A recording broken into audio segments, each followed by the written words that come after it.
मेरी बहुत सारी बहनें मुझे कमेंट्स करती हैं, सिलाई आती है, अर्निंग करना चाहती हूँ, लेकिन डर लगता है कि स्टार्ट कहाँ से करें। बाहर किसी के कपड़े सिलाई किए तो ख़राब हो जाए तो कस्टमर नाराज़ हो जाएगा। लेकिन हालात बदलने के लिए कुछ करना भी चाहती हूँ, कुछ अर्न करना चाहती हूँ। तो आज की वीडियो देखने के बाद आपके दिल से डर हमेशा के लिए ख़त्म हो जाएगा। आप अच्छा खासा अर्न भी करेंगे, अच्छी अच्छी डिज़ाइनिंग भी करेंगी और बाहर के लोगों के कपड़े भी सिएंगी। अस्सलाम वालेकुम यूट्यूब फैमिली, कैसे हैं आप सब? होप सो कि आप जहाँ भी होंगे खुश होंगे, आबाद होंगी।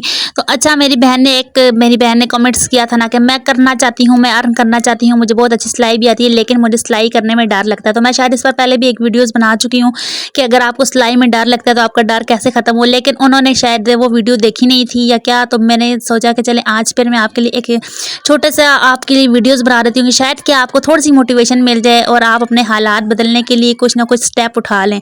तो देखें, ये सिलाई है, एक हुनर है आपका, और ये हुनर ऐसा हुनर है ना कि जो कि वक्त के साथ साथ इसकी वैल्यू कभी भी कम नहीं होती। अब बहुत देखें ना कि हम लोग की गली में मोहल्ले में कितनी पुरानी पुरानी दर्जन है जो कि अब खैर इतनी ज़्यादा उनकी एज हो चुकी है, लेकिन जैसे जैसे वक्त गुजरता जा रहा है उनका एक्सपीरियंस भी ज़्यादा होता जा रहा है और वो उनकी डिज़ाइनिंग और उनकी अर्निंग भी और सब चीज़ें यानी उनकी उसमें इजाफा ही होता जा रहा है। तो सिलाई का जो ऐसा शौक है ना, ये सिलाई का जो हुनर है ना, ये कभी भी इसकी वैल्यू कम नहीं होती। सबसे पहले तो आपने इस बात को जानना है, और दूसरी बात ये है ना कि हमें डर लगता क्यों है। तो आपने अपने अंदर अपने आप को देखना है कि हमें डर किस वजह से लगता है। आया आपको डर की मैं आपको बहुत सारी वजूहत बताती हूँ आज को आपको डर क्यों लगता है। तो सबसे पहले शायद आपको इस वजह से डर लगता है कि आपको डिज़ाइन बनाने नहीं आते और आप समझती हैं कि अगर कस्टमर ने मुश्किल डिज़ाइन की फरमाइश कर दी तो मैं कैसे बनाऊंगी। और दूसरा, या तो हमारे अंदर इसलिए डर होता है कि हम लोगों के अंदर कॉन्फिडेंस नहीं होता, हम अपनी बात को एक्सप्लेन नहीं कर सकते। हम डरते हैं कि हम किसी को कैसे बताएंगे, या अपने मोहल्लेदारों को, अपने रिश्तेदारों को हम कैसे बताएंगे कि मुझे भी कपड़े सिलाई करने आते हैं। तो हमें इस वजह से भी बहुत ज़्यादा डर लगता है। और तीसरी बात, अगली बात ये होती है ना कि हमें इस वजह से डर लगता है कि हम डरते हैं कि कस्टमर का कपड़ा ख़राब हो गया तो कस्टमर हमें यह ना कह दे कि इतना महंगा कपड़ा मुझे वापस ला कर दो, तो मैं कहाँ से लाऊंगी इतना ज़्यादा कपड़ा। तो हमें इन बातों से, सब बातों से जो है ना हमें डर लगता है, और हम इन सब बातों को सोच कर ना अपने हुनर को जो है ना वो अंदर ही अंदर दबा कर बैठ जाते हैं। और वक्त गुजरने के साथ साथ वो हुनर जो होता है ना हमारे जहन से और हमारे दिल से उतरता जाता है। और फिर हम लोग जितना मर्जी उसमें एक्सपर्ट होना, लेकिन सबसे बड़ी बात है जब हमें उसमें प्रैक्टिस नहीं करते, हम अपने डर को ख़त्म करने की कोशिश नहीं करते, हम अपनी कमी को दूर करने की कोशिश नहीं करते, तो वो हुनर आहिस्ता आहिस्ता या तो हमारे दिल से उतर जाता है या हमें भूल ही जाता है। तो ये मैंने कस्टमर के कपड़े भी सिलाई किए थे, मैंने आपको बताया था, और ये फिर मैंने तीनों सूट इकट्ठे सिलाई किए थे। तो बस आपने दुआ करनी है कि मेरा नया कस्टमर था और इन कस्टमर को मेरी जो सिलाई है वो पसंद आ जाए। उन्होंने कहा था सिंपल ही सूट सिलाई करने हैं, तो अब आपने दुआ करनी कि अल्लाह पाक हमारे रिस्क में बरकत दे और मेरे इस कस्टमर को मेरी सिलाई पसंद आ जाए। तो इंशाल्लाह फिर अगर मेरी सिलाई इनको पसंद आ गई तो मैं आपको नेक्स्ट वीडियो में बताऊंगी कि वाकई मेरे कस्टमर को मेरी सिलाई पसंद आई है या नहीं। तो देखिए, मेरा भी फर्स्ट कस्टमर था, हालांकि ना मैंने इनको देखा था, किसी के थ्रू मुझसे आई थी कि वो जो मेरी सिस्टर थी ना जो मुझसे कपड़े सिलवाती थी, वो किसी स्कूल में जाती थी और वहाँ उनके कपड़े, उनके ड्रेसेस किसी ने देखे थे जो मैं आपको दिखाती रहती हूँ।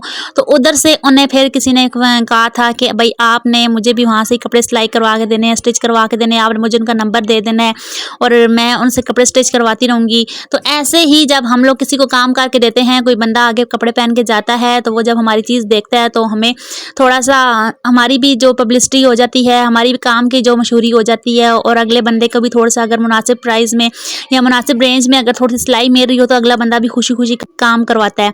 तो मुझे भी थोड़ा सा आप लोगों की तरह डर ज़रूर लग रहा था, लेकिन मेरे इतना कॉन्फिडेंस था कि मैं कस्टमर के साथ आगे डील कर सकूँ, कस्टमर के साथ बात कर सकूँगी कि अगर कस्टमर को मेरी कोई सिलाई पसंद ना आई, कस्टमर ने कोई मुझसे कहा कि आपने ये चीज़ ऐसे नहीं करनी, ऐसे नहीं करनी, तो जब हम कस्टमर हमें यानी जब हमारी कोई चीज़ कस्टमर को पसंद नहीं आती, हम लोग बेशक जितनी मर्जी मेहनत करें, जितनी मर्जी डिज़ाइनिंग करें, कस्टमर को अच्छा नहीं लगता और कस्टमर उस पर तनकीद करता है या कोई नुक्स निकालता है, तो आपने इस बात को बिल्कुल दिल पर नहीं लेना कि भाई कस्टमर को अच्छा ही नहीं लगा तो अब मैं कपड़े सिलाई ही नहीं करती। तो ये बात होती है ना कि जब कस्टमर हमारे किसी चीज़ में नुक्स निकालता है तो इसका यही मतलब होता है कि हमें गलती है हमारी, और सिलाई में ये जो नुक्स हैं, ये जो गलतियाँ हैं, हमें इस अगर नहीं निकलेंगी तो हमें पता कैसे चलेगा कि हम लोग अपने काम को सही फिनिशिंग के साथ कर रहे हैं या नहीं कर रहे।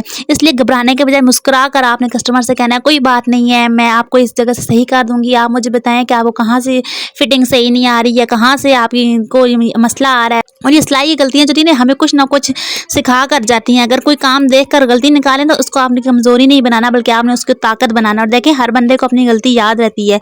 तो अगर हम भी छोटे होते थे ना, तो अगर हमसे भी कोई गलती हो जाती थी ना, तो हमें वो गलती आज तक याद रहती है कि हमने ये गलती की थी और हमें इस गलती पर किसी ने बुरा भला कहा था या किसी ने हमारी थोड़ी सी ठुकाई भी लगाई, तो ये वो गलती याद रहती है। तो खैर ये बात होती है ना कि अगर हम अपनी गलतियों को याद रखेंगे ना, तो अपनी कस्टमर हमारी गलती निकालेगा, हम उसको याद रखेंगे तो नेक्स्ट टाइम जो है ना हमारे कस्टमर को हमसे कोई गिला नहीं होगा। लेकिन यह है कि आपने नरमी से बात करनी है, आपने कस्टमर के साथ कोई ऐसी बात नहीं करनी जिससे कस्टमर को बुरा लगे और कस्टमर दोबारा आपके पास आए ना। गलती तो हर इंसान से होती है, गलती हमसे भी होती है, जितने बड़े बड़े एक्सपर्ट्स हैं उनसे भी गलती होती है। लेकिन बात यह है ना कि दर्जी का काम ही होता है कि अगर कोई गलती हो भी जाए तो उस गलती को अपने फ़न से, अपने हुनर से और अपनी काबिलियत से, अपनी कारीगरी से उस गलती को छुपा दे, उस गलती पर डिज़ाइनिंग कर दे।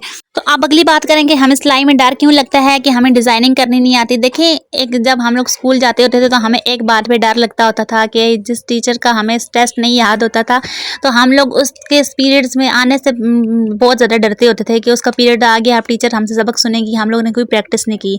तो इसी तरह अपनी लाइफ में आप सिलाई को देख लेना कि अगर आपने प्रैक्टिस नहीं की होगी, अगर आपके अंदर कोई ना कोई कमी होगी, अगर आपको कोई चीज़ नहीं बनानी आती होगी, तो फिर आपके दिल में ज़रूर डर होगा कि हाँ जी, अगर ये चीज़ तो मुझे बनानी नहीं आती, अगर कस्टमर ने मांग ली तो मैं उसको क्या जवाब दूंगी। तो इसलिए अपनी कमी को दूर करने की कोशिश करें। और कमी को दूर करने के लिए कोई भी एज जो होती है ना, वो नहीं होती कि अब हम लोगों ने शादी के बाद हम लोग सिलाई नहीं सीख सकते, या अब हमारे बच्चे हो गए हम लोग सिलाई नहीं सीख सकते। ये कोई भी उम्र है, आप किसी भी उम्र में कुछ भी सीख सकते हैं। हुनर जो है ना उसको मज़ीद सीखना चाहिए और इसमें कोई बहुत ज़्यादा टाइम भी नहीं लगता, सिर्फ 2 या 3 माह की प्रैक्टिस होती है। हम कहीं से भी सीख सकते हैं, किसी के पास सिलाई वाली जो हमारी होती हैं मोहल्ले में आंटियाँ, या कोई भी हमारी जो वोकेशनल सेंटर है वहाँ से सीख सकते हैं। और आजकल तो वैसे भी यूट्यूब और हर बंदे के पास मोबाइल है, तो आप वहाँ से भी सीख लें। आप अपनी कमियाँ दूर करें और जितनी ज़्यादा आप प्रैक्टिस करेंगे ना, उतना ज़्यादा आप में कॉन्फिडेंस आएगा। जब इतने ज़्यादा आप में कॉन्फिडेंस आएगा ना, तो आप अगले बंदे से खुलकर बात कर सकेंगी। तो अगर आप भी न्यू न्यू सिलाई करती हैं और अब आपको डर लगता है कि मैं लोगों के कपड़े कैसे सियूं, तो आपको कोई ज़रूरत नहीं है कि आप इतने महंगे महंगे और फैंसी कपड़े लोगों के लेकर सिएं। आप सिंपल सूट्स की डिज़ाइनिंग करें। शुरू शुरू में आप सिर्फ और सिर्फ लॉन कॉटन के कपड़े सिएं। और आप जब हम अपने कपड़े सीते हैं ना, तो देखिए हम अपने कपड़े एक ही हमारा साइज़ होता है, एक ही हमारा जो नाप होता है, हम उसी पर सीते हैं, तो हमारा हाथ उस पर बैठ जाता है। लेकिन जब आप बाहर के लोगों के कपड़े सिए ना, जब आप स्टार्ट करें ना, तो आप फ्री में अपने मोहल्लेदारों को, अपने रिश्तेदारों को थोड़े से कम रेट पर आप उनको कपड़े सिलाई करके दें, ताकि अगर कोई गलती भी निकाले ना, तो आपसे बोल ना सकें कि आपके रेट्स ऑलरेडी कम होंगे और उनको फ्री में काम मिल रहा होगा।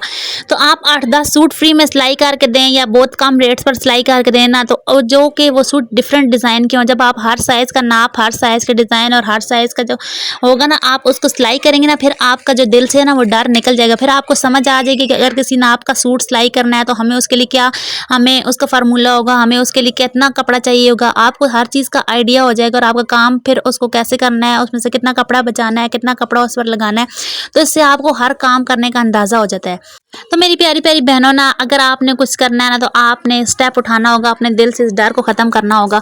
अगर आप एक दफ़ा अपने दिल से डर ख़त्म कर लेंगे ना, अब आप किसी एक कस्टमर को भी अगर आप डील करना शुरू कर देना, तो वो एक कस्टमर आपके पास 1000 कस्टमर ला सकता है। और वो एक कस्टमर के साथ अगर आप बैड डीलिंग करेंगे ना, तो वो जो एक कस्टमर है ना, वो भी आपका चला जाएगा। इसलिए आपने कस्टमर के साथ बहुत अच्छे तरीके से डील करना है। अगर कस्टमर आपकी कोई गलती निकाल भी देता है, तो आपने बिल्कुल उसकी परवाह नहीं करनी, बल्कि आपने यही सोचना है कि जिस तरह हमारी अम्मियाँ हमारी गलतियाँ निकालती हैं, हमें कहती हैं कि अच्छा सिलाई करो। और मेरी तो अम्मी यकीन माने मेरी इतनी ज़्यादा गलतियाँ निकालती होती ना, कभी कभी मुझे बहुत ज़्यादा उलझन भी होती थी। लेकिन ये है कि इंसान अगर कोशिश करे ना, तो अपनी गलतियों पर काम कर सकता है और अपनी कमी पर काम कर सकता है। तो मेरी प्यारी प्यारी बहनों, ये थी आज की मेरी छोटी सी मोटिवेशन। और आज सुबह का इतना अच्छा मौसम था ना, मैं बाहर ऊपर छत पे बैठी हुई थी मैं, और एकदम इतनी तेज़ बारिश आई ना, बच्चे बाहर सोए हुए थे, समझ ही नहीं आई कौन सी चीज़ उठानी है और कौन सी नहीं उठानी। सावन की बारिश है ना, एकदम ऐसी ही आ जाती। तो मिलते हैं नेक्स्ट व्लॉग में। व्लॉग पसंद आए, ज़रा सा भी अच्छा लगे तो लाइक ज़रूर कीजिएगा, प्यारा सा कमेंट ज़रूर कर दीजिएगा, शेयर कर दीजिएगा। मिलते हैं नेक्स्ट व्लॉग में। अल्लाह हाफिज़।